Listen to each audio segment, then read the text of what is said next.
Comeza Galiza Metálica.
Benvida, son Pati Castro. Estou encantada de estar outro día máis contigo.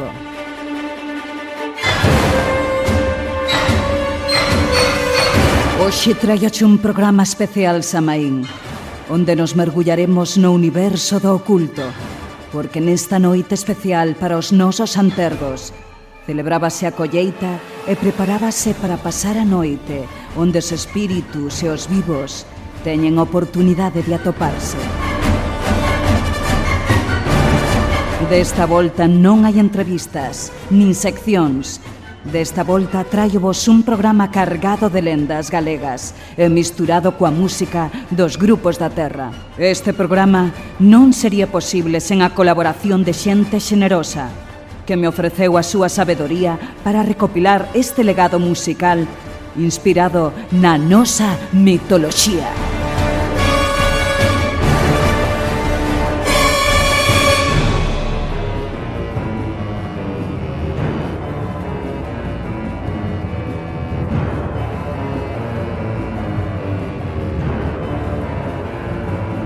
Imos a introducirnos na escuridade máis olvidada, onde agardan os medos, a espreita. Na escuridade onde as sombras teñen ollos e mans de moitos seres que durante décadas plagaron a nosa imaginación como humanos e conformaron incluso formación de relixións e ritos para poder aplacar o medo á sombra e o mal que nelas habita.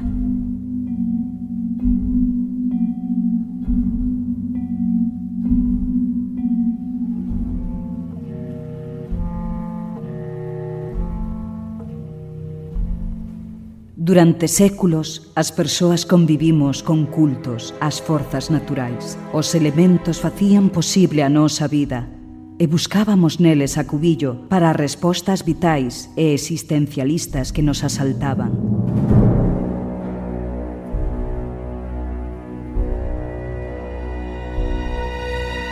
Tamén buscamos a deuses de carne e oso. Buscamos sendo viaxeiros á espera dun máis alá que nos prometera en determinada maneira seguir vivos. E para aplacar os medos ou buscar a creatividade, tamén buscamos os espíritus.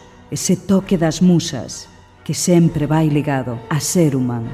Neste programa imos a recorrer os 5 elementos naturais: o lume, o auga, a terra, o aire e o espírito.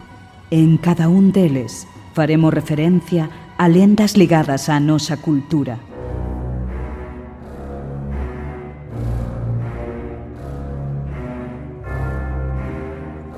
Estás disposta para a viaxe? Acompáñasme.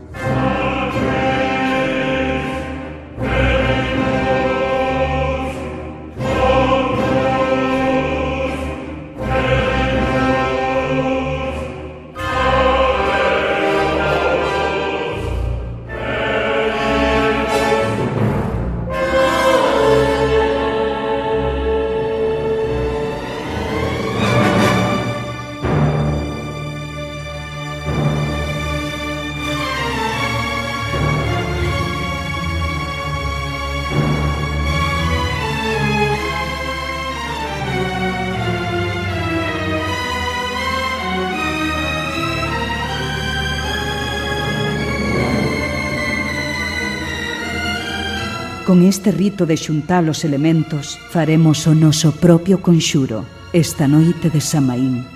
Galiza volverase Metallica.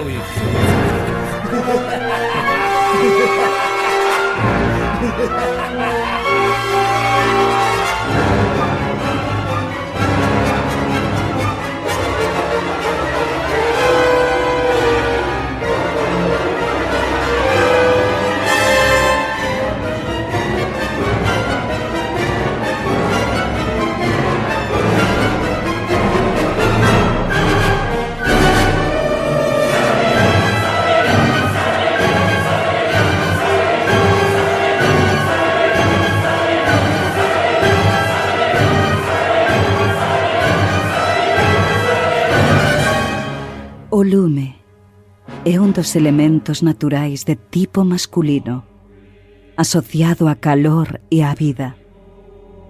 Fillo do sol, que provee de calor e luz e destrúe as forzas do mal.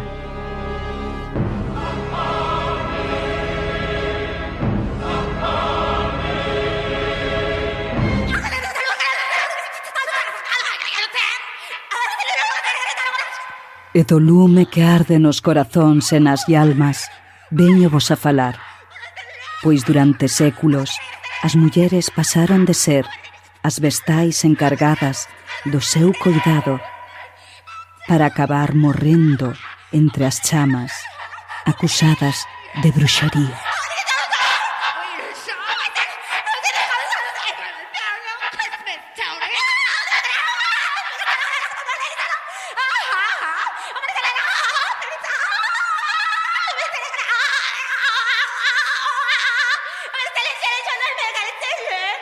En Galiza, como no resto de Europa, a relixión católica iniciou o santo oficio da Inquisición, onde se xulgaba, torturaba e queimaba as mulleres que mantiveran tratos co demo. Decenas de miles de persoas, normalmente mulleres, foron asasinadas durante o maior xenocidio perpetuado durante máis de 4 séculos.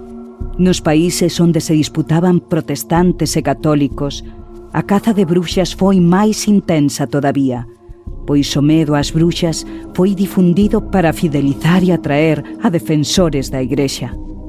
Mais aquí na Galiza falase de meigas, de curandeiras, de feiticeiras, de mulleres que posuían coñecemento sobre as ervas e os animais que sanaban e curaban antes de que aparecese a figura do médico.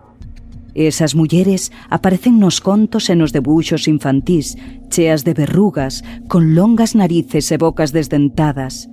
E son o vivo exemplo de como durante séculos ser muller e bella xa era suficiente para rematar no cárcere, ou moito peor, nas chamas, porque os inquisidores, aparte de ser homes de igrexa, gañábanse ben o pan quitándolle as terras, as casas e os cartos a estas mulleres.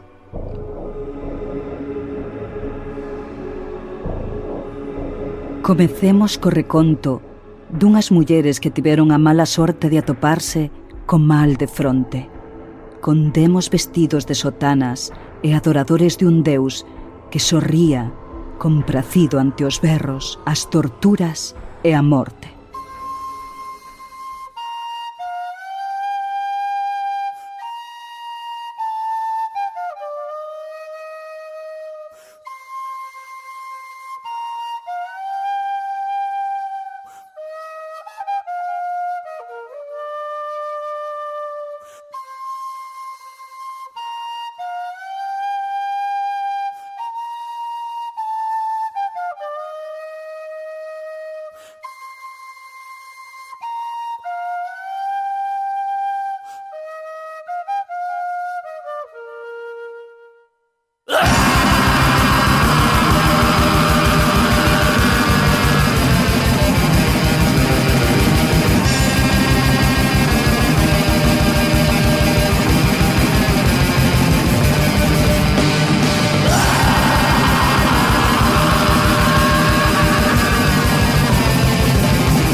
Ana de Castro, de Armenteira, en Meis. Acusárona de ter tratos co demo e foi condeada a saír co hábito de penitente, 200 latigazos e 6 anos de desterro, aparte de pasearse espida polas rúas de Santiago, insultada na mentras lle zorregaban e escupían. 25 anos despois, cando xa casara e voltara a facer a súa vida, voltaron a por ela. O inquisidor reabreu o seu caso e expropiáronlle todas as terras e propiedades, voltando ao cárcere, as torturas e os 200 latigazos, mais marchar definitivamente de Galiza por unha acusación que nunca se probou. Era 1650.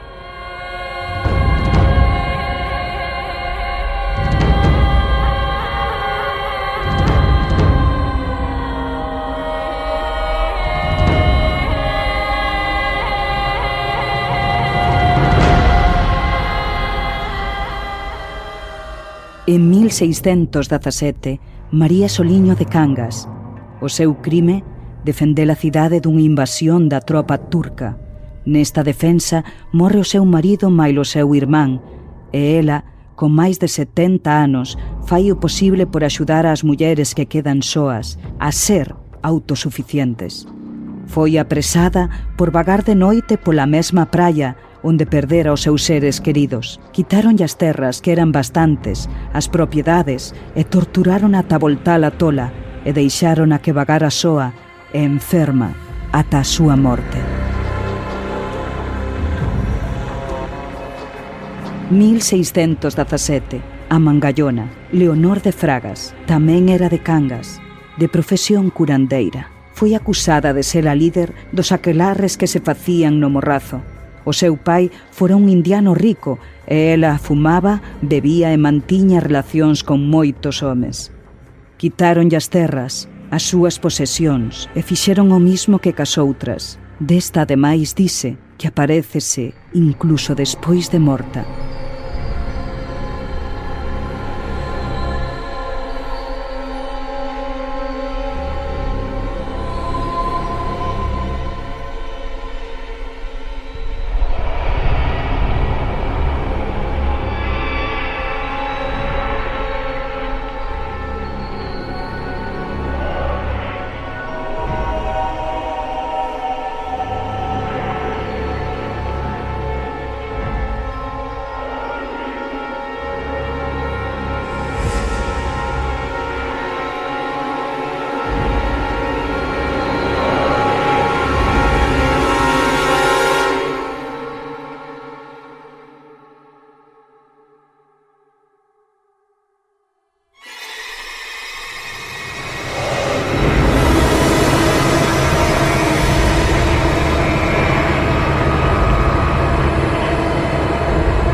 Lucía Fidalgo, veciña de San Martiño, de Anllo en Sober, condenada por bruxería e prostitución en 1650, foi torturada e desterrada.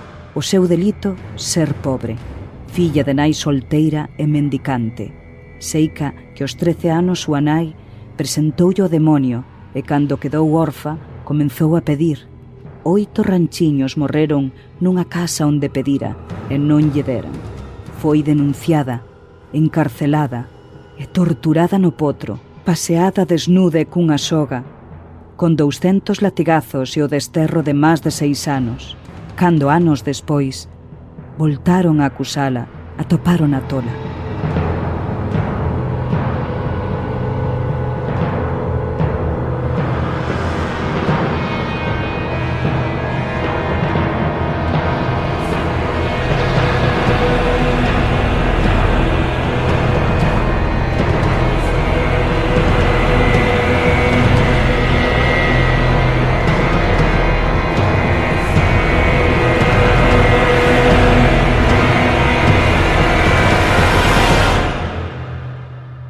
María Rodríguez, muller galego-portuguesa de Ponte de Lima, foi acusada en Tui e levárona por bruxería a Santiago de Compostela en 1577. Tiña 35 anos. Mutilada e agotada, consumida pola dor e as torturas, chegou a admitir todo o que quixeron para poder liberarse. Pero 2 anos despois, acusárona de ser reincidente e desta vez o lume purificador envoltaría o seu corpo e o seu espírito, e diante dos insultos e escupitaxos da xente foi queimada viva na praza de Cervantes, en Santiago de Compostela.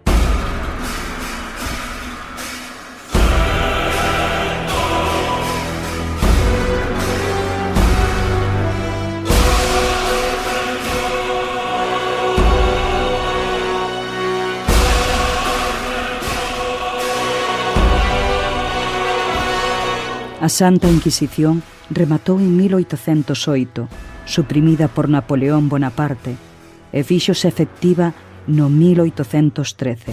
Recoñecida como un instrumento de control social efectivo en España, máis de 300.000 condeas foron de morte. Dende entón, perpetuouse a idea das bruxas como seres malvados, vellas que facían dano, pero os verdadeiros monstros quedaron libres e impunes, e das súas retorcidas mentes saíron eses coñecementos sobre o demo e os tratos que se facían con eles.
Escribo ao abrigo da noite, entre as brétemas dun país esquecido, abandonado á súa propia sorte baixo o manto do medo, espeso e apestoso, que se oculta debaixo das alfombras dos máis ricos encaixes. Nunha terra que nunca foi nosa, que sempre foi das nosas ancestras, e este mesmo intre non é noso, nada, pois nós só somos donos do noso propio destino, capitáns dos veleiros que surcan os nosos mares internos. Chámanme bruxa, mais non temo a xustiza dos homes. Eu ben sei a quen me debo, e non é un deus o que permite o que les fan. Lévanas, átanas, amordázanas, encadénanas, e despois mátanas de fame e pásanas pola tortura, como se non fora suficiente o que fan. Eu adícome a curar os males do alma, asistir partos de persoas e animais. Entendo as plantas, pois falo con elas e cos minerais, pois os seus destellos son o poema da terra. A miña avoa xa o era, e tamén a avoa da miña avoa. Por parte de pai e por parte de nai, son dunha aldea ben pequena, e sempre fun quen fun. Sempre fun menciñeira, dou remedios para curar os pés, despois de andar moito, e ás veces tamén dou masaxes, mais o meu corpo xa non vai tan rápido como antes. Son maior, pero tamén curo os males da alma. Atendo os partos e trato de buscar remedio para as dores facendo menciñas, como as que sempre tiven sorte de poder contar, gracias ás miñas avoas. Levo moitas vidas vendo as mulleres da miña familia postrar un vasallaxe aos maridos, aos curas e aos homes en xeral, pero quédame pouco e teño que vivir o suficiente como para velo. Vivir un mundo no que non haya tanto medo. Acusarme de bruxa como as outras. A mangallona e a rapaciña aquela que tivo a mala sorte de que uns ranchiños morreran na casa dun rico xusto cando ela foi a pedir, pobriña, ela que estaba en estado. Falan de trato co demo, como se fora tan fácil, como se por casualidade o demo estivera esperando para calquera, en calquer momento da vida, para ir botar un baile. Fan coller medo á xente da aldea, da parroquia e do reino. Agora as cousas están difíciles, como sempre para os de sempre. Hai que traballar para vivir, e eu traballo e rezo e vou a misa como a todos. Os meus pensamentos non son impuros, só son pensamentos, mas xa sei que veñen a por min.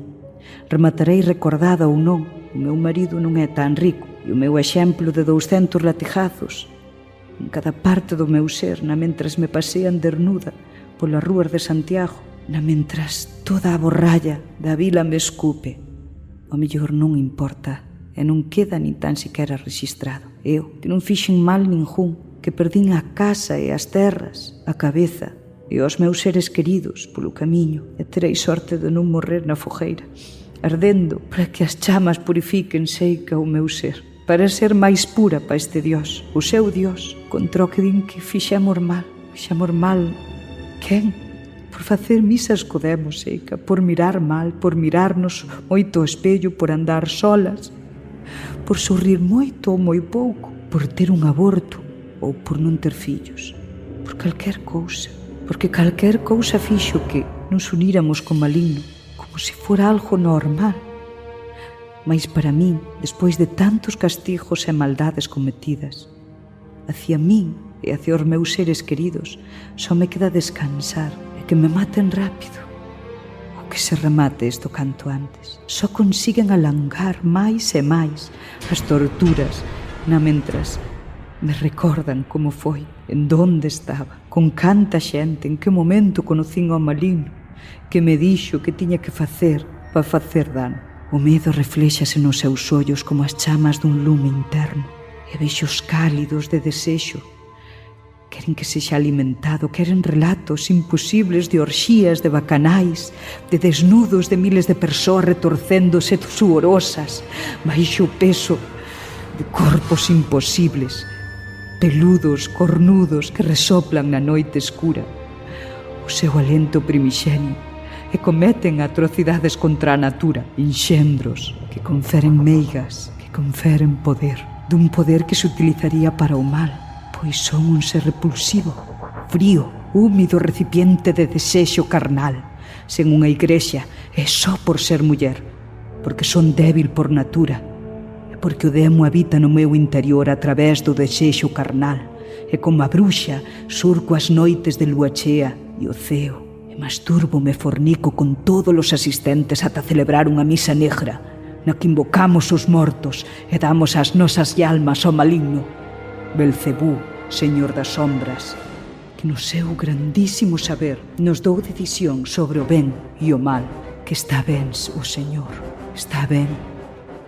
O Señor é luz, despois de tanta dor, de admitir que me forzaron a testificar, porque só querían as miñas terras. Teño que admitir que vou morrer por ese manto de medo, pegañoso e insulso. Vou morrer sabendo que non podo facer nada.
Meigas chuchonas ou chupadoras son as máis perigosas e preséntanse con distintas caras ou transformadas en vampiros e insectos, como abellóns. Chupan o sangue aos nenos e roubanlle os untos para ser empregados na elaboración de ungüentos e pocións.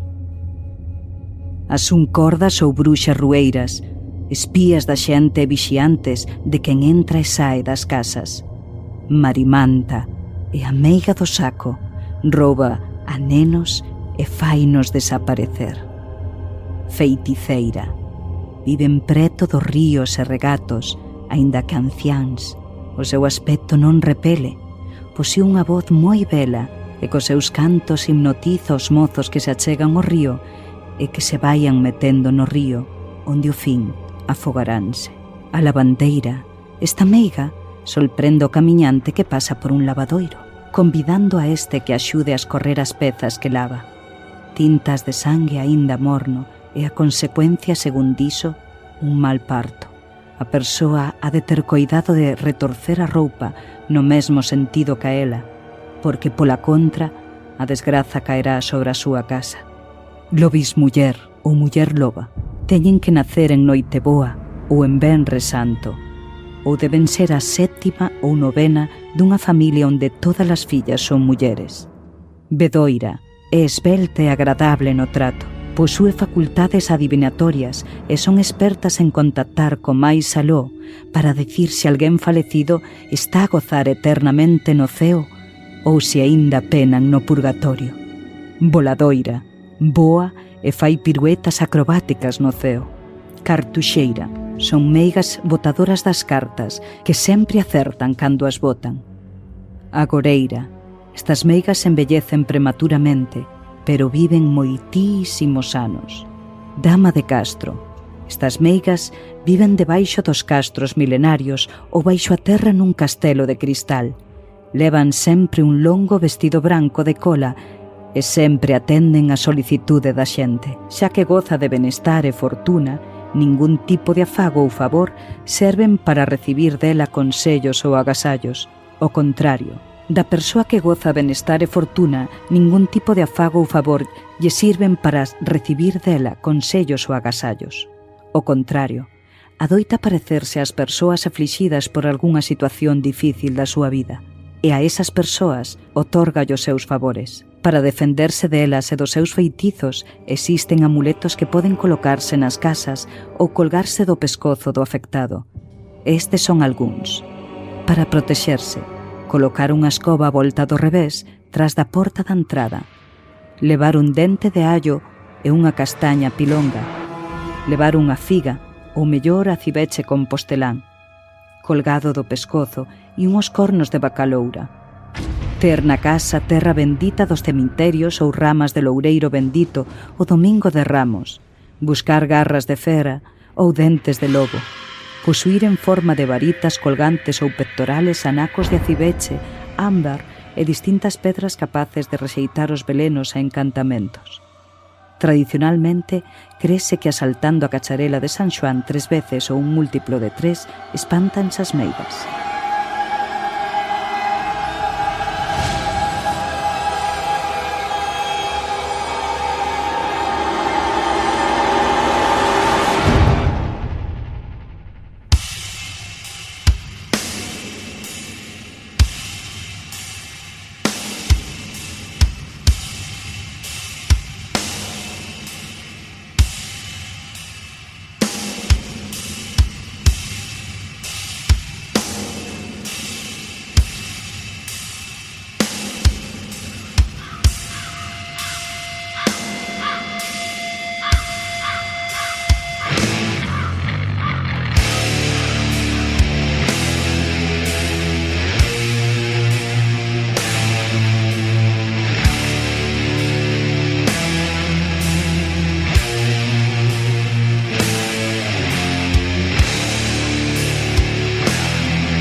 Quedan fermosas columnas de branca pedra, sepultadas baixo enxebre chan, sucumbiron ao trebón e a lustro. A compaña da noite garda as súas portas, agardando lenes hálitos que alimentan os mitos en cavernas.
Terra, elemento femenino, denota firmeza e estabilidade, tenacidade, búsqueda do concreto, paciencia, cautela e seguridade. Este elemento permítenos manternos estables en relacións, ideas, proxectos e fixar límites. Dentro da nosa terra hai miles de lendas que falan dos mouros, un pobo olvidado, un pobo cheo de feiticeiros que creou a maioría das lendas que atravesan a nosa Galiza. Vouvos a contar de mouros e de terra e dos seus segredos soterrados, deses povos que viviron fai moito tempo na nosa terra e que se alimentaban, criaban e construían as súas cidades ao agocho da escuridade máis primitiva.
Onde agora está a cova do Rei Cintolo, en su pena de Agromoso en Mondoñedo, houbo noutrora, cando os animais falaban, unha cidade chamada Brea.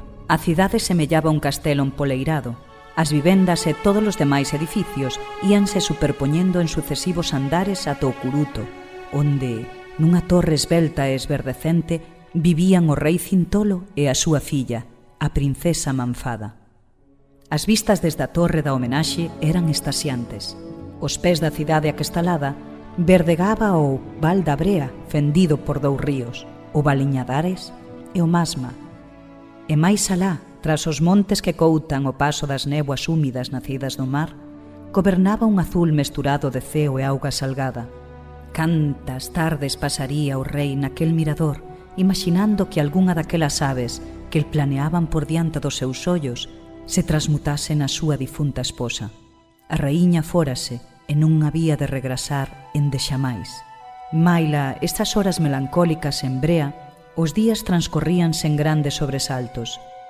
O rei e a princesiña tiñan riquezas dabondo para non ter preocupacións, e todos os demais veciños gozaban dunha vida plácida e tranquila, cada quen entretido nos seus quefaceres. Manfada, a princesa de cabelos loiros e ollos riseiros, que imitaba a nai en todo, andaba en idade de mocear. Moitos eran os que a pretendían, moitos os que chegaban de lonxe coa intención de namorala, e case todos tiñan que regresar coa cabeza abaixada e o corazón ferido. Ela non se comprometía con ningún, pois dis que agardaba sen saber a quen. Un día chegou á cidade de visita un conde chamado Holrudet, que xa o nome o delata viña do norte, na compaña duns poucos escudeiros. O conde era mozo, educado, simpático, cortés, atento, galante e elegante, e os ollos de Manfada o rapaz máis fermoso de todos cantos a pretenderan. O rei tampouco lle viu defectos, así que cada día organizábanse banquetes e festas para celebrar tanta armonía. Todo parecía indicar que aquel romance ia encamiñado ao matrimonio. Mais, un día para outro, todo se revirou co de dentro pa fora. Nos arredores da cidade acamparon uns soldados e un cortexo de bruxos dun rei chamado Tuba de Oretón. Viña de terra de mouros, coa pretensión, como todos, de pedir a man da princesa. Soldados e bruxos chegaron en tropel, armando barullo e meténdolles medo no corpo a todos os que atopaban ao seu paso. Tuba era un home gordo e xa vello, ademais de maleducado e antipático, descortés e desatento, e os ollos de Manfada o ser máis feo e horroroso de todos cantos viñeran a pretendela. E como o rei tampouco lle gustaba aquel rei chamado Tuba como xenro, todo parecía indicar que aquel asunto ia ter un mal final. Tuba de Oretón, ademais de feo e malvado, era un bedoiro, un mago capaz de ver o que está lonxe e incluso o que non está neste mundo. E o que era peor, era quen de provocar con malas artes grandes desgrazas. Tuba mandou recado ao rei dicíndolle que se non lle concedían a man da princesa polas boas, tiña intención de arrasar o castelo e a cidade e de paso matar a todos cantos se interpuxeran nos seus propósitos. O rei Cintolo dixo que non. Como xa estaba anunciado, tambores de guerra atronaron o val. Un groso manto cor gris foi cubrindo a cidade de escuros presaxios. O conde Holrudet, envelenado polo ardor do amor que sentía por Manfada, ofreceuse para pelexar el soiño contra Tuba, máis vello co rei, bedoiro e mago, cangado de carraxe. Convocou os seus bruxos e mandoulles preparar un poderoso meigallo. Comezou a pelexa. Horas de combate entre os dous contrincantes, ata que, como era de supoñer, o rei vello ficou o xeonllo ás mans do mozo Holrudet. Mais, cando o conde atravesaba o corpo do rei Tuba ca súa espada para rematalo, o val estremeceuse, estourou un enorme trono. Holrudet, desorientado, buscou coa vista a cidade acastelada, pero xa non viu máis ca a porta da entrada do que parecía ser unha cova. Todo desaparecera por arte de encantamento. Brea, a cidade empoleirada e coroada por un castelo esverdecente, esvaecérase no aire como un lóstrego. Brea, a cidade da xente feliz, desaparecera con todos os seus habitantes e no seu lugar apareceu unha cova que Holrudet comenzou a percorrer desesperado na procura da súa amada. A cova, chamada desde entón Cova do Rei Cintolo, semella un enorme pazo de case 8 kilómetros de lonxitude. Contén dúcias de estancias e galerías que se comunican entre sí. Danlle frescor, ríos e regatos, lagoas e ata fonteliñas que gurgullan o son de músicas que fan sentir aos que entran que é un lugar encantado. De cando en cando, escoítase o subío dun vento frío e desacougante. Hai quen di, e isto é un supoñer, que todos os homes e mulleres da desaparecida Brea convertíronse en estalagmitas e que son as estilizadas columnas calizas que se erguen desde o chan das estancias. E tamén supoñen que os que aínda eran nenos e nenas cando o cataclismo, provocado polo rei Tuba, fóronse transmutando en estalactitas e as columnas invertidas que perduran caprichosas dos teitos da cova. Cando se atopan o vigor da estalagmita, que nace do chan, e o fráxil atrevemento da estalactita, que pendura do teito, forman poderosos piares que sosteñen os soños dos que aínda buscan superviventes de carne e oso na cova do rei Cintolo. Holrudet buscou moito tempo a Manfada dentro da cova, mais as lendas din que non foi quen de dar con ela.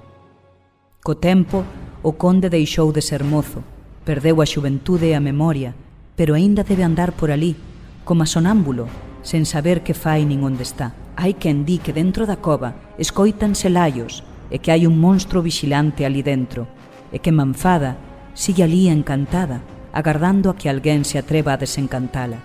Pasaron moitos anos desde entón, tantos que os animais xa non falan de Holrudet, e apenas hai quen o recorde. En cambio, Manfada, a princesiña encantada, aínda só aparecérselle aquel que se achegue ao mencer á boca da cova do rei Cintolo. O curioso, ademais de ser mozo, ten que ser inocente e ten que pretender desencantala, polo que non pode ter medo a nada. Hai quen din que a viu, que se achega á boca da cova do rei Cintolo e que se lle presentou peiteando seus cabelos loiros cun peite de ouro, o tempo que goza da súa propia beleza nun espello de prata. A vida dun encanto sei que é aborrecida e moi mala de levar. Algúns din que a viron, pero os poucos que a intentaron desencantar fracasaron. O medo ao monstro pudo máis que a forza do amor por Manfada. Probablemente xa non hai ninguén que saiba a maneira de desencantar a Manfada. O risco, en caso de trabucarse, é importante. O monstro, se cadra a fantasma do vello Tuba, non tería reparos en acabarlle coa vida. Se algún día alguén conseguise desencantar a Manfada, a cova recuperaría a figura da cidade acastelada de Brea, co seu torreón esverdecente no alto. O valente desencantador convertiríase no esposo da princesa e xa compartiría con ela as moitas riquezas que lle pertencen. Mais se cadra, Manfada xa foi desencantada hai tempo.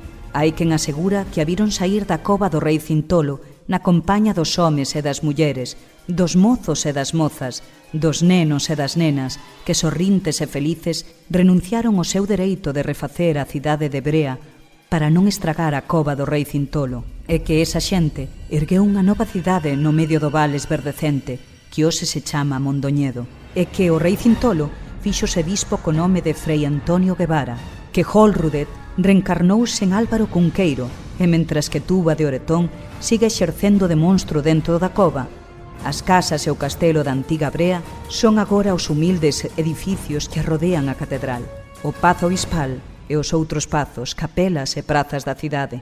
É case seguro que Manfada deixou de ser princesa para voltarse fonte, e que agora se chama a Fonte Bella, e os que beben desde entón auga nos seus canos soñan cada noite groliños frescos de fantasía.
Aire, elemento natural de tipo masculino.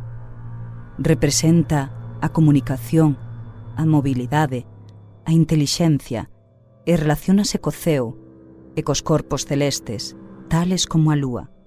É o elemento da fluidez, da livianidade e cambia de dirección en calquer momento. Permítenos cambiar de opinión e é posible o soño e o soñar e non ten límites claros de acción e de pensamento. Así mesmo a lúa representa moitas veces toda esa parte de nós que non é tan brillante como o sol, toda esa parte oculta de nós que non queremos mostrar aos demais. E da lúa vos veño a falar, da lúa e dos medos que se ocultan na noite.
Unha lenda percorreu Europa a mediados do século XIX.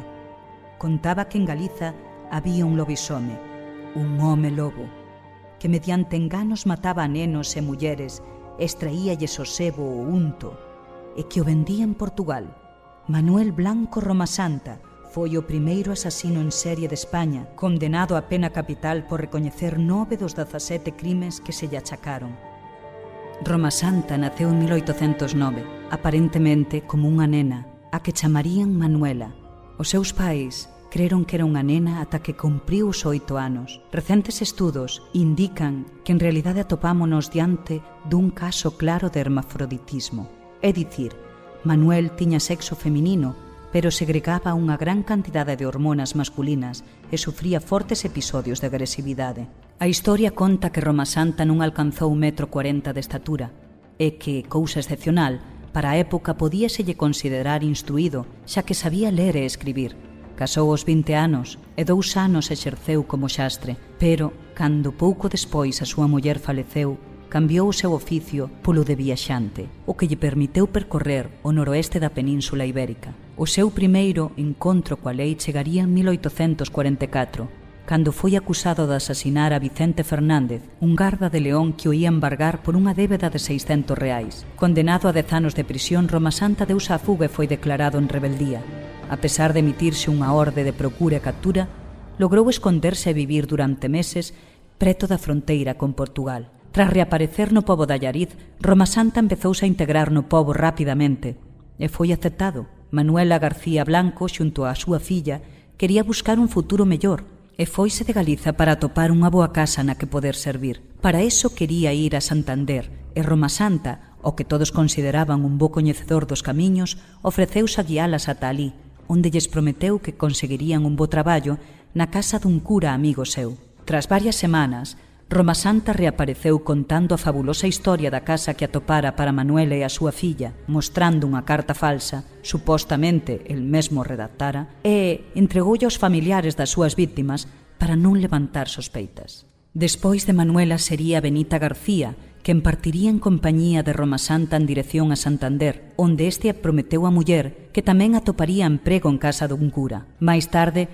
faríano Josefa García e Antonia Rúa.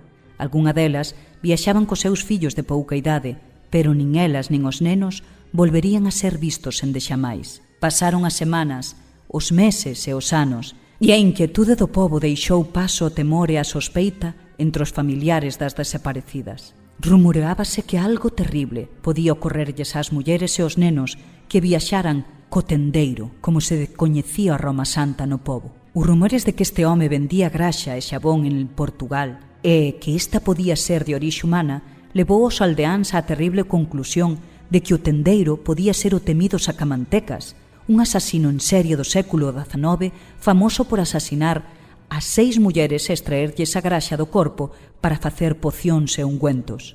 A súa fama foi tal que chegou a converterse nun personaxe do folclore popular e é invocado cando se quere asustar aos nenos.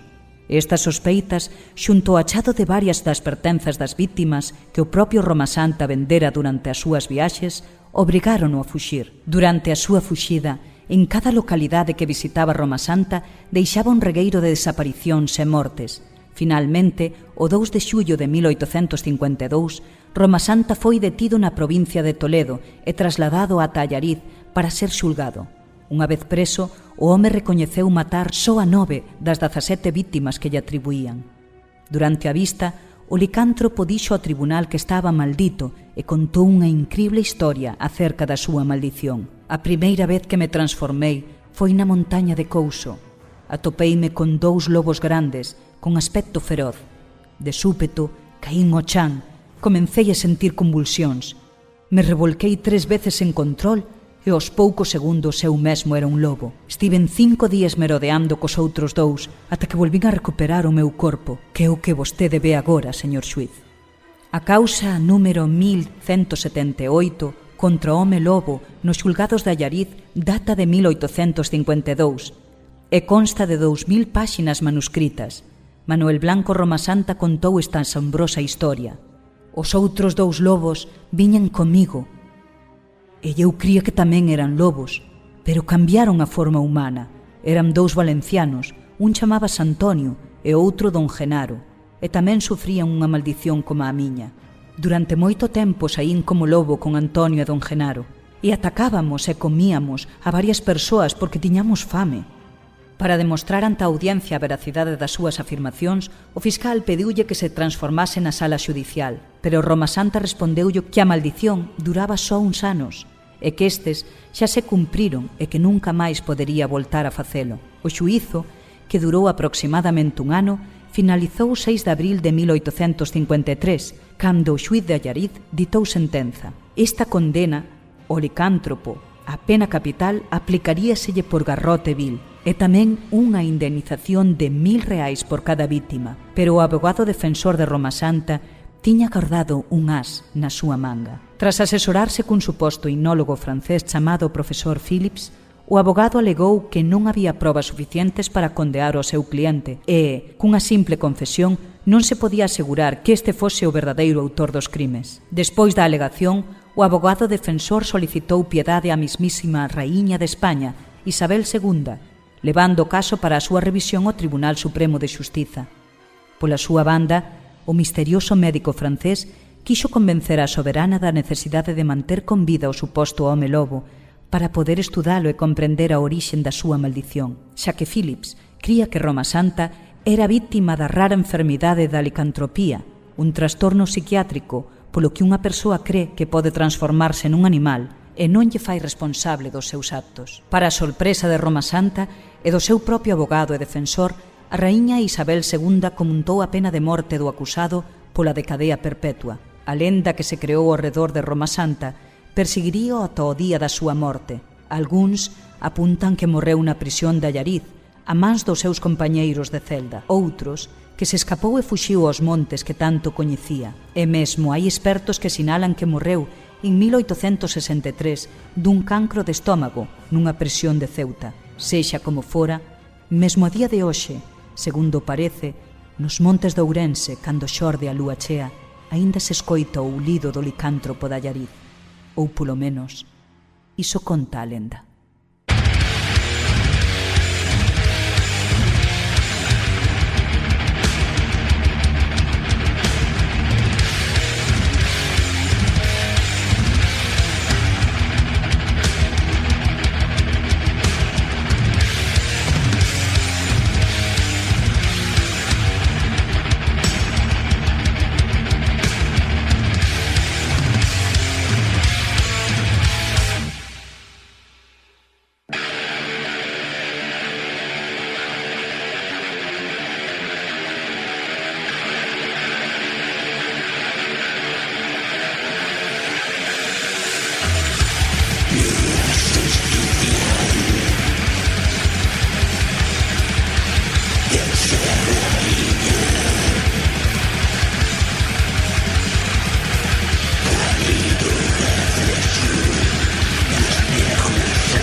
Auga, elemento tipo femenino, na maioría das relixións, ten un significado de purificación, renovación, liberación e fertilidade. Este elemento dende antigo ven venerado como que é unha forza liberadora e incrible que dá comezo á vida e adéntrate no subconsciente da noite. Nese subconsciente nos movemos ata a costa da morte, unha costa que está marcada por lendas e mitos dende o principio dos tempos, pois xa no Imperio Romano era considerada o fin do mundo. Finisterre ou Finisterrae supoñía para os romanos o fin da terra, onde o sol se afundía no extenso océano Atlántico. Non moi lonxe da crenza romana, esta costa sempre foi un lugar de culto e veneración para os povos que nela habitaron con anterioridade, como os celtas, que realizaban cultos ao sol. Outra parte da historia pola que é coñecida esta costa galega son os numerosos naufraxios que nela sucederon. O seu mar, embravecido polos temporais que arrasan a costa, e o seu fondo rochoso provocaron, segundo contan, máis de 640 naufraxios dende a Idade Media, sen contar todos aqueles que non serían documentados. Nos seus fondos repousan todo tipo de embarcacións, desde naves romanas, bergantines, galeóns, veleiros, pesqueiros, submarinos, fragatas, ata potentes mercantes e petroleiros. Con todo, o nome que recibe esta zona de Galicia non foi acuñado por ningún galego, senón que foi a escritora Anne Making, amiga da reina Victoria, muller de Afonso XIII, quen a finais do século XIX deulle denominación de Coast of Death. Pero con todo, foi durante o último cuarto do século XIX e o primeiro do século XX cando se produciron nestas costas os naufraxios máis graves que afectaron principalmente á mariña inglesa e que acrecentaron a súa lenda negra co gran número de víctimas que o mar levou. Existe tamén unha lenda que conta que nas noites de temporal, con choivas e neva, algúns habitantes das aldeas acudían a pasear cos seus bois xunto aos cabos, colgando dos cornos dos animais faroliños acesos que simulaban as luces doutras embarcacións. Desta forma, creaban confusión entre os patróns dos barcos, quen se aproximaba ata a costa, e, inevitablemente, terminaban precipitándose contra os escollos, sendo logo saqueados polos aldeáns. Lendas de cidades sepultas, supersticións, santos que curan o meigallo, ou pedras que son milagreiras, o percorrido que vai desde a Coruña ou desde a ría de Noia en Muros, está balizado de igrexas, natureza salvaxe e augas bravas. Contan as lendas que as temibles augas da Costa da Morte sepultaron na antigüidade míticas cidades e contan noticias máis que demostrables que moitos barcos afundiron nelas. Finisterre, o fin do mundo, observa día e noite o paso innumerable de barcos en fronte das súas costas. O mar de Finisterre, tempetuoso Atlántico, e cemiterio de naves e homes e decenas de catástrofes marítimas.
A Moura do Remanso.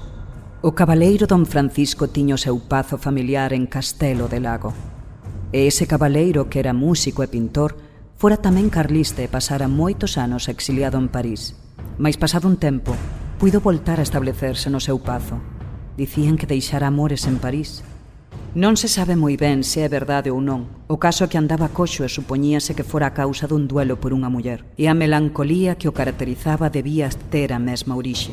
O que pasa é que desde a súa xanela víase o remanso do río e a illa pequena que hai nel, que é preciosa. E don Francisco deu en pintar compulsivamente remanso e illa. Sei que deixou máis de 20 cadros co mesmo tema, ademais dun seu autorretrato, no que sostén un medallón co rostro dunha dama. Don Francisco deixou ir á taberna, deixou de pasear polos camiños e ata deixou de pintar dende o seu cuarto. En vez diso, fixo trasladar o cabalete á illa e púxose frenéticamente a pintar nela, mañá e tarde, e só paseaba polas beiras do remanso, e só conversaba consigo mesmo. Polas noites falaba en voz alta e pronunciaba un nome de muller. Mesmo chegou a ir, dormindo ou esperto, en roupa de dormir ata a illa en plena noite, co risco de enfermar e coller un arrefriado. Cada vez máis túzaro, e estaba máis delgado e máis amarelo, como se algo segredo o consumise. Por fin, fíxose a construir un cabanón na illa, e apenas a abandonaba. Ata cando ían levarlle a comida o atopaban ollando fixamente as augas, e uns deron en dicir que toleara pola muller que deixara en París, e outros que toleara por unha muller do país, e outros máis que atopara unha moura no remanso e que a moura o enfeitizara. A súa saúde resentiuse tanto que pola forza vírense obrigados a facelo dormir no casarón, abandonando a illa, pero esa mesma noite desapareceu, e por moito que o buscaron nos días sucesivos, non atoparon rastro, nin sequera na illa que tanto amaba. Mandaron vir a seu irmán, Gonzalo. O primeiro que este fixo foi fixarse no autorretrato, co rosto da dama do medallón, e dixo que aquela non era a dama de París, e que máis lle parecía unha beleza nativa. Foi ata a illa co seu can, que se lanzou inmediatamente á auga, e primeiro atoparon a chisteira de don Francisco colgada dunha pola, e despois un mergullador volveu cun anel que lle pertencera. Todos deron en dicir que o fidalgo botara ali o anel como prenda de amor. Pero amor a quen? O día seguinte o nadador conseguiu sacar á superficie o corpo de don Francisco, coa cara medio devorada polos peixes. Pasaron os anos e os bañistas foron atopando botellas con mensaxes, cartas que o fidalgo dirixía a unha misteriosa, doce e bela muller, e outros foron atopando no fondo pendentes e outras alfaias que sen dúbida botara ali o fidalgo, agasallos de amor para unha real ou unha imaginaria moura do remanso.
Todos en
Fáltanos o último dos elementos, o espírito, o elemento que sale do natural, que sale da terra, da auga, do lume e do aire, o elemento que atopamos en cada un de nós, en cada parte da natura, en cada animal, en cada planta, está presente o espírito. E de espíritus tamén vos veño a falar esta noite, nesta noite de Samaín, onde as almas en pena vagan e intentan poñerse en contacto con nós. Hai unha tradición galega que fala desas almas, sabedes cal é, chámase a Santa Compaña. Ao seu paso cesan previamente todos os ruídos dos animais do monte. Os cans anuncian a chegada da Santa Compaña aubeando de forma desmedida. Os gatos foxen con medo e realmente asustados. Coñecida tamén como a hóspeda, a estadea, a compañía ou genti de morti, a lenda da Santa Compaña atópase moi arraigada nas tradicións e lendas do norte de España. Nelas mencionas a aparición dun grupo de mortos ou de almas en pena ataviados con túnicas negras con carapucha que vagan polos camiños durante a noite. Cada fantasma porta unha vela acesa e ao seu paso un aroma de cera ou incienso impregna o ambiente. A súa aparición era sinónimo de traxedia e aviso de morte, tal como indican varios autores no seu relato ao longo dos séculos XI e XII. É difícil asegurar cando e onde nace a lenda da Santa Compaña. A mesma historia escribiuse en innumerables ocasións e todas elas presentan variacións que a fan diferente, o que dificulta poder coñecer a súa orixe. De feito, lembran algo a famosa caza salvaxe do deus nórdico Odín, na que un grupo de cazadores fantasmales era portador de malos agoiros. Os especialistas en mitoloxía celta tamén suxiren vínculos coas procesións bretoas dos mortos. Unha terceira hipótese vincularía a Santa Compaña coa historia galesa dos cans do inframundo, unha raza de cans espectrales que participan en cacerías e acompañan ás almas dos defuntos. Pola súa banda, a mestura de crenzas locais e celtas en España e Portugal, coas historias traídas doutras terras por invasores ou inmigrantes, creou lendas e tradicións únicas. Algúns elementos da Santa Compaña parecen estar relacionados co bretón Acou, un persoaxe lendario da mitoloxía popular da Baixa Bretaña, en Francia, que personifica a morte, e coas historias irlandesas sobre bansís, espíritos femininos que se aparecen a alguén para anunciar os seus prantos ou berros á morte dun parente próximo. Pero a Santa Compaña non é só un desfile de ánimas. Esta procesión espectral aparece encabezada, segundo as testemunhas, por unha persoa viva, un mortal que nas súas mans leva ás veces unha cruz e outras un caldeiro con auga. Séguenlle en varios persoaxes encapuchados que entoan cánticos e rezos e portan unha vela, así como unha pequena campanilla. Ao seu paso, a Santa Compaña levanta unha densa néboa, vento e, por suposto, un forte cheiro a cera.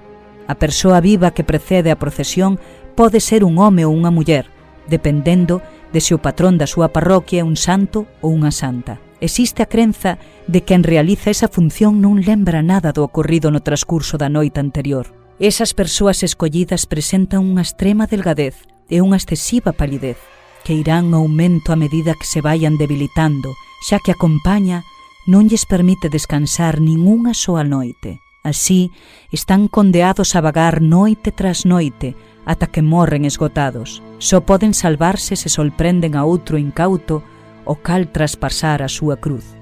Na maioría das historias a Santa Compaña realiza as súas aparicións de noite, aínda que tamén hai casos nos que o fai de día. Compaña entre o pobo, procesión de bruxas que andan de noite iluminadas con osos de mortos, chamando ás portas para as que as acompañen aqueles que queren que morran pronto.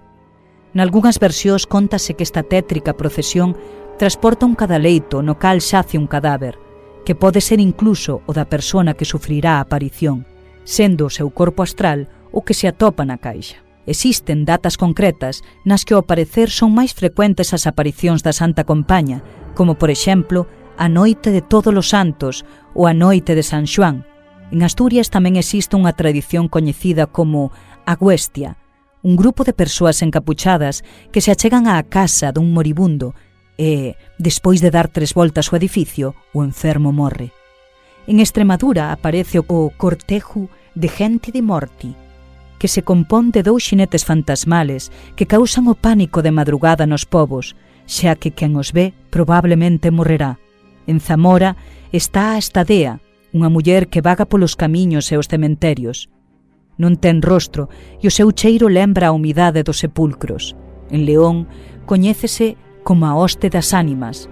En Galicia son moi habituais os chamados cruceiros, as famosas cruces que todo peregrino realiza no Camiño de Santiago e que vai atopando ao longo do itinerario ata chegar á tumba do apóstolo. O cruceiro é un elemento moi importante, pois un dos sentidos deste monumento é protexer aos peregrinos de que, para a súa desgraza, póidanse cruzar con esta macabra procesión de ánimas no seu camiño.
Foi preto do Camposanto cando sentín removerse dentro da caixa o pobre Bieito. Dos 4 portadores do cadaleito, eu era un. Sentino ou foi aprensión miña? Entón non podería aseguralo. Foi un rebullir tan suave como o tenaz caruncho que roe na noite, roe dende entón na miña maxín, enfervorizada aquel suave rebulir. Pero é que eu, amigos meus, non estaba seguro e, por tanto, comprendédeme, escoitádeme. Por tanto, non podía decir nada. Imaginádevos por un instante que eu dixexe: Bieito está vivo. Todas as cabezas dos vellos que portaban cirios alzaríanse cun pasmado asombro. Todos os raparigos que ian estendendo a palma da man baixo o gotear da cera virían en remuíño ao meu redor. Apiñaríanse as mulleres xunto ao cadaleito. Escorregaría por todos os beizos o murmullo sobrecollido, insólito. Bieito está vivo, Bieito está vivo. Calaría o queixume da nai e das irmáns e de seguido tamén, descompasándose, a circunspecta marcha que plañía nos bronces da charanga. Eu sería o gran revelador, o salvador, o eixo de todos os asombros e de todas as gratitudes. E o sol no meu rostro cobraría unha importancia imprevista. Ai, entón, o ver aberto cada leito a miña sospeita resultase falsa. Todo aquel magno asombro voltaríase inconmensurable, macabro, ridículo. Toda a anhelante gratitude da nai e das irmáns converteríanse en despeito. O martelo cravado de novo á caixa, un son sinistro e único na tarde. Comprendedes? Por iso non dixen nada. Houve un instante en que polo rostro dun dos compañeiros de fúnebre carga pasei a leve insinuación dun sobresalto, como se el tamén estivese a sentir o tenue rebulir. Pero non foi nada máis que un lampo. De seguido serenouse. Eu non dixen nada. Houve un instante en que case me decido. Dirixime do meu lado, encubrino a pregunta con sorriso de humor e dixenlle: ese Bieito fose vivo? O outro riu piqueramente como quen di: que ocorrencias temos, E eu ampliei adrede o meu falso sorriso. Tamén me atopei a piques de dicilo no Camposanto, cando xa pousáramos a caixa e o cura rezongaba os réquiems. Cando o cura acabe, pensei. Pero o cura terminou e a caixa descendeu ao foso sen que puidese dicir nada. Cando o primeiro terrón da area, bicado por un neno, golpeou dentro da fosa contra as táboas do cadaleito, subironme ta a garganta as palabras salvadoras. Estiveron a piques de xurdir, pero entón acudiu novamente a miña imaginación e case a seguridade do horripilante ridículo, da rabia da familia defraudada se Bieito atopábase morto e ben morto. Ademais, dicilo tan tarde acrecentaba o absurdo desorbitadamente. Como xustificar non dicilo antes? Xa sei. Sempre me poden explicar, sí, todo o que queirades. Pois ben, e se morrese despois de sentilo eu remecerse, como quizás eu puidera adiviñar por algún sinal. Un crime, sí, un crime o calarme. Oíde xa o balbordo da xente. Pedí auxilio e non llo deron, desgraciado. El sentía chorar, quixose levantar, non puido. Morreu de espanto, saltoulle o corazón ao sentirse baixar á sepultura. Ai, tédelo coa cara torcida polo esforzo. Ese que o sabía, tan campante, aí sorrindo como un payaso. É parvo ou que? Todo o día, amigos meus, andei tola de remorsos. Vi o pobre Bieito rabuñando nas táboas nese espanto absoluto, mais aló de todo consolo, de toda conformidade, dos enterrados en vida. Chegou a parecerme que todos lían nos meus ollos adormecidos e afastados, a obsesión do delito. E alá pola alta noite non o puiden evitar. Fun camiño do Camposanto, cual a pela subida ao rimo dos muros. Cheguei, o cerco por unha banda era baixo, unhas pedras mal postas suxeitas por edras e silvas. Salteino e fun dereito ao lugar. Boteime no chan, arrimei a orella, e pronto o que oín xeoume o sangue. No seo da terra, unhas uñas desesperadas rabuñaban as táboas. Rabuñaban? Non sei. Ali preto había unha ixada, e a cara a ela cando quedei perplexo, Polo camiño que pasa xunto ao camposanto sentían pasos e un rumor de fala. Viña xente. Entón, si que sería absurda. Tola a miña presencia ali. Aquelas horas se ve cunha eixada na man. E a dicir que o deixaban enterrar sabendo que estaba vivo. E fuxín coa lapela subida, pegándome aos muros. E a lúa chea iluminábame. E os cans ladraban de lonxe.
Chegamos ao final deste especial de Samaín. Espero que vos gustasen os grupos, que vos gustasen as lendas, e espero voltar a facelo para o seguinte Samaín, se ti me acompañas.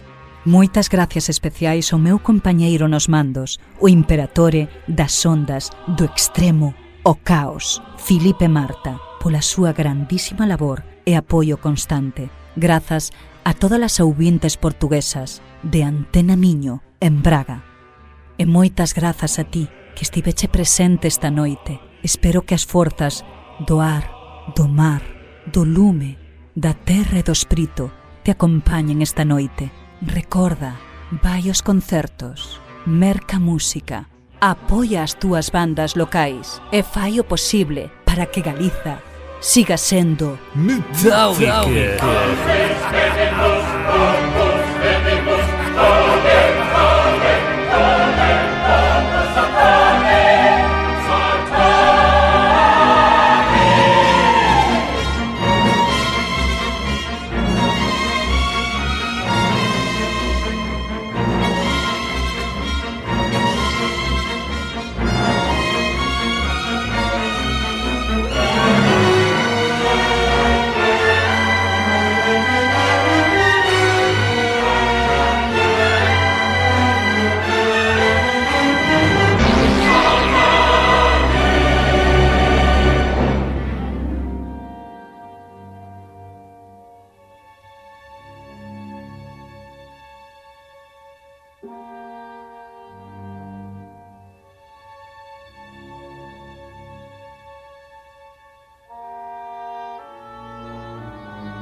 Vai alta, a rua, na mansão da morte.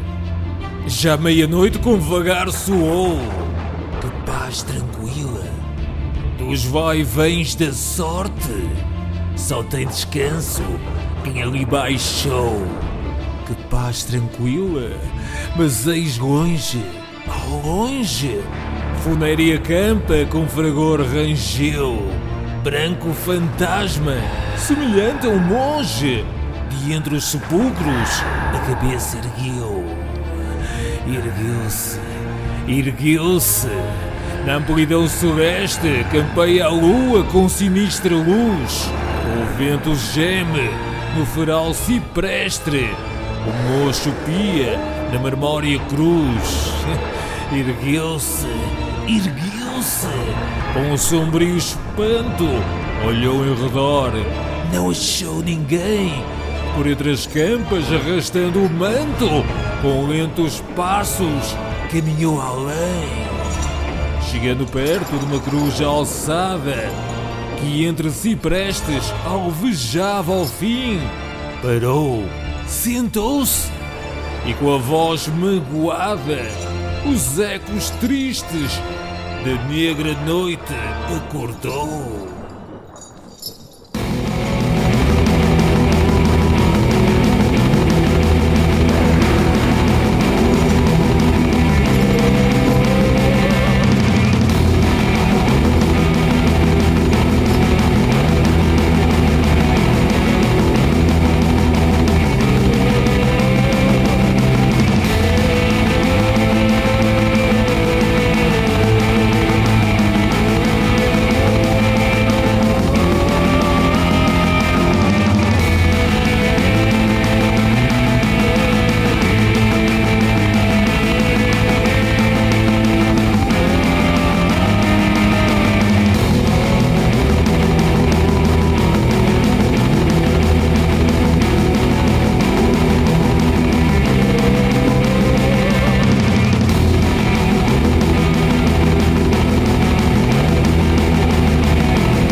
Música